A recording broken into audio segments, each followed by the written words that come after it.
together.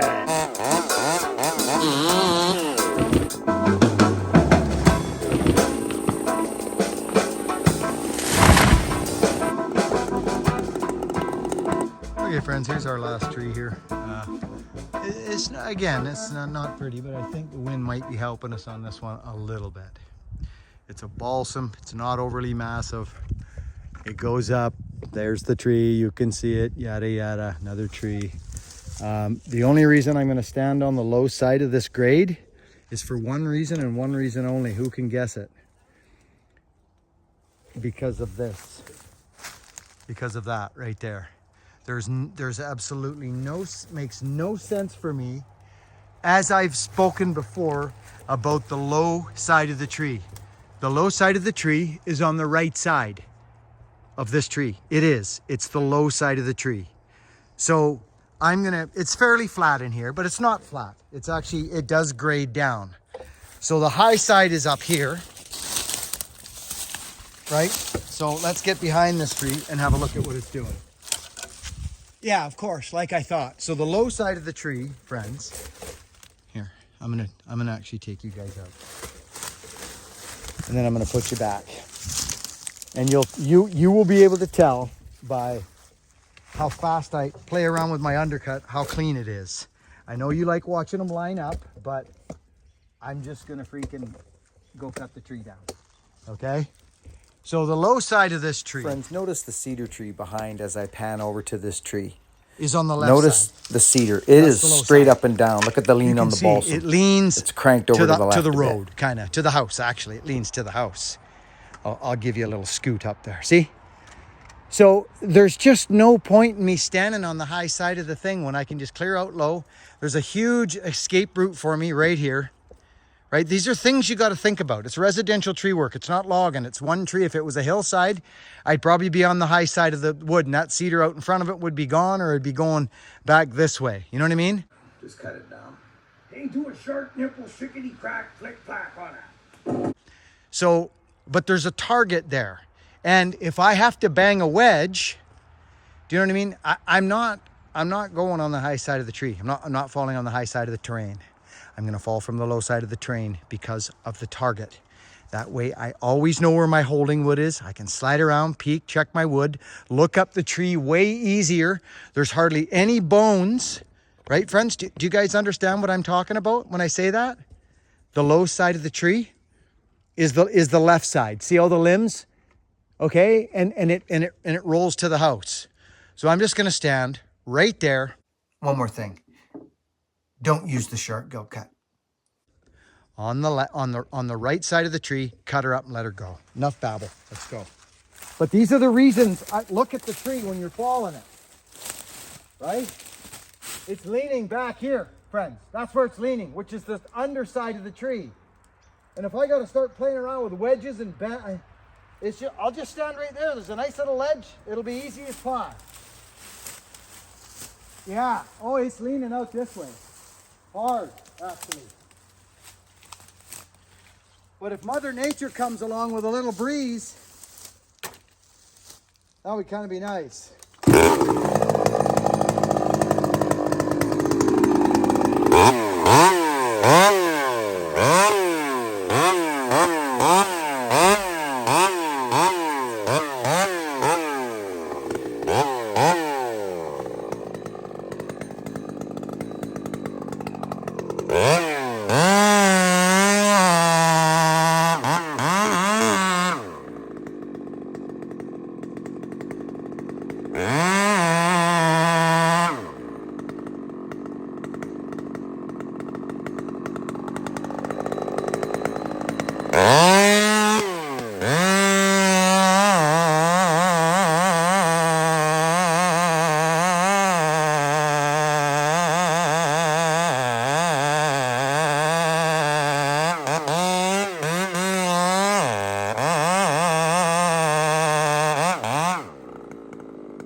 That's it. So the undercut came up clean. Made a couple, just undercut, almost lined up. I went on my second cut, my bottom cut. I probably went just past, and then finished with the top, which is actually what I like, because then the undercut drops out. Lined right up. It lined right up. No Dutchman, nothing. Clean as a whistle. Boom. See right there? Little cleanup. Right in the hole. Thanks for watching. Work hard, be honest, and be kind to people. See you on the next one. That's a hungry chain right there.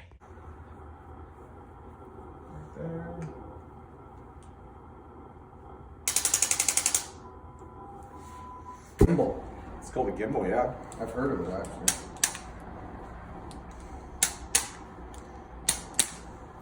The Nimble Gimbal.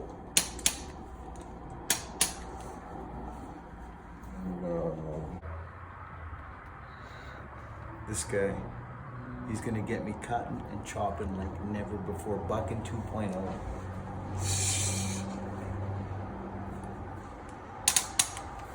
I've asked for help. Isn't that neat for a man to ask for help? You want me to add Look at me, friends, asking for help.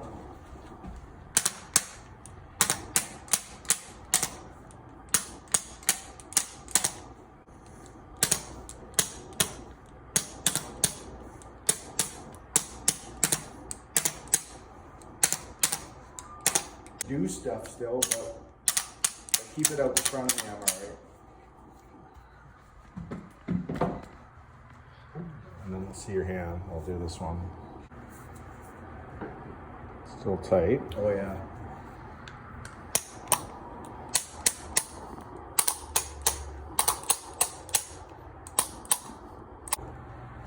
Oh, LIPO? Yeah. There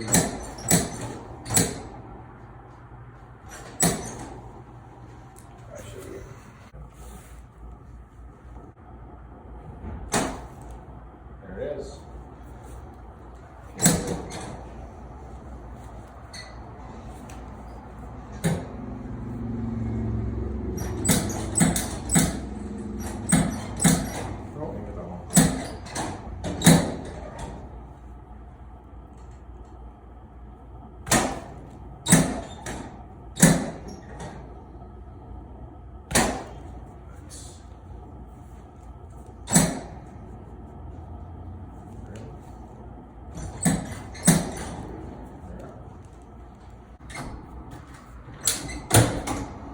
Can you get my x-rays from the hospital?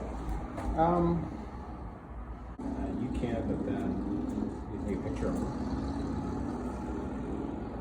How do I do that? Yeah, I want to show my people my back when it was destroyed. If I want to get my back, it was destroyed. So this might make a sound. There.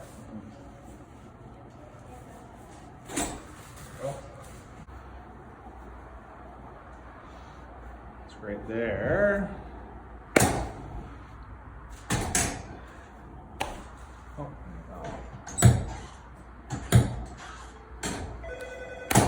There it is, right there. Whew. That's kind of, so we're gonna dig in your armpit. Okay. So you got a bunch of crop here that's better. So I do have crystals. I went and got a ultrasound, and it's like, what do they call them? Crystals and calcium.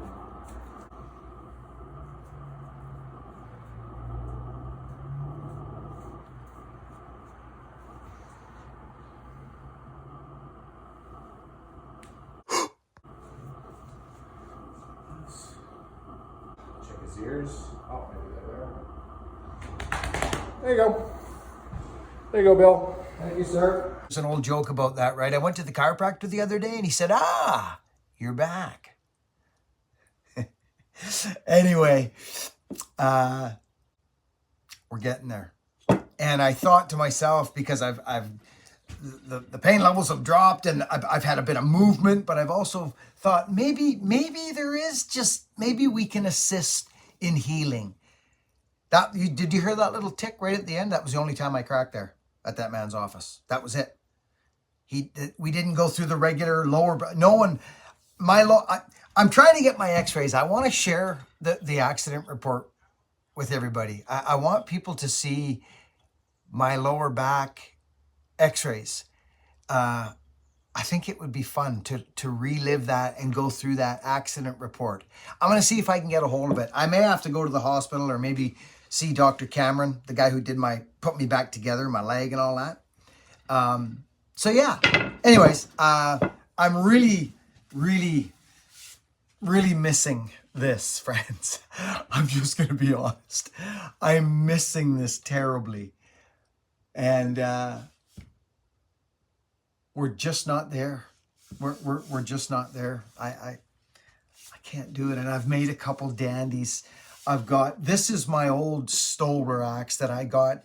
I forget who sent me these, but I got a couple of them. And this is where, friends, the wood bullet came from when I started to go down that wood bullet road of oh my goodness, of the profile that is so beneficial for someone who enjoys this work and doesn't like to bend down all the time and do all these, I guess, moves that can be saved with the proper tool.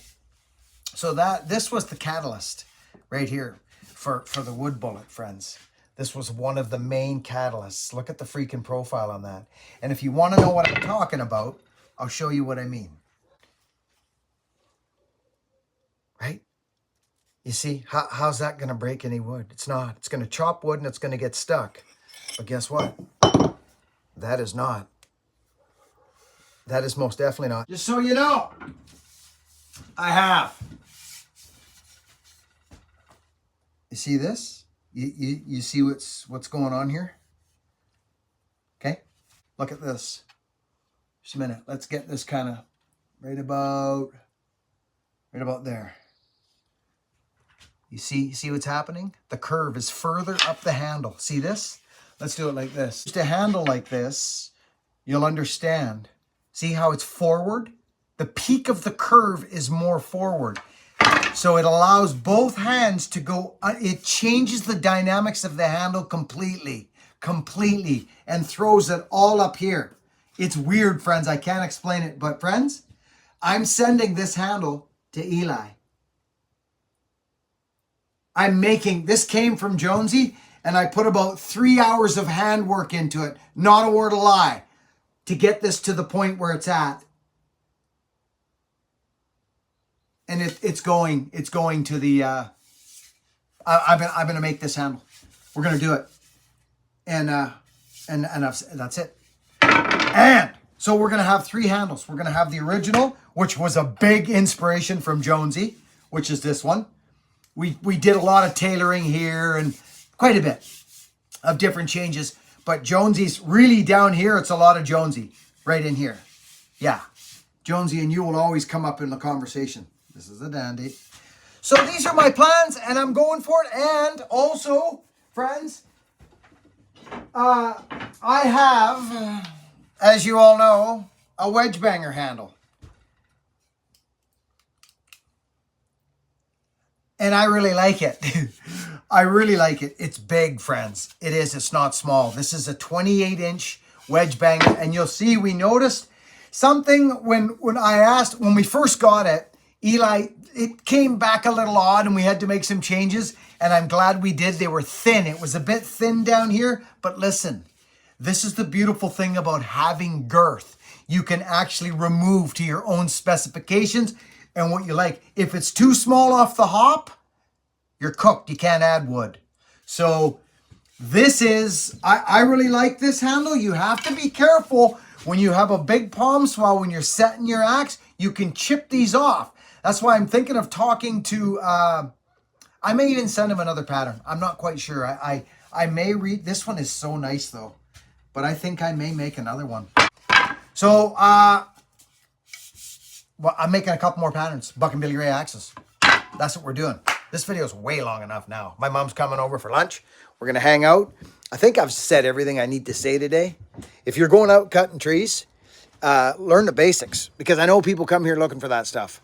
This is not a how-to channel, but there are little nids and bids you can pick up along the way here. But I do not recommend any of these other weird internet. But just cut it down. Hey, do a sharp nipple, shickety crack, flick clack on it. I recommend an undercut and a back cut, especially when you're learning a new and the bore cut and that. Learn the saw first. Learn the saw. Learn how to operate a saw. The shark nipple is just ridiculous in my mind. So that's enough on that. It's a glorious day. Mom's coming up for lunch. Catch you on the next video. Work hard and freaking be kind. Be honest. Over and out.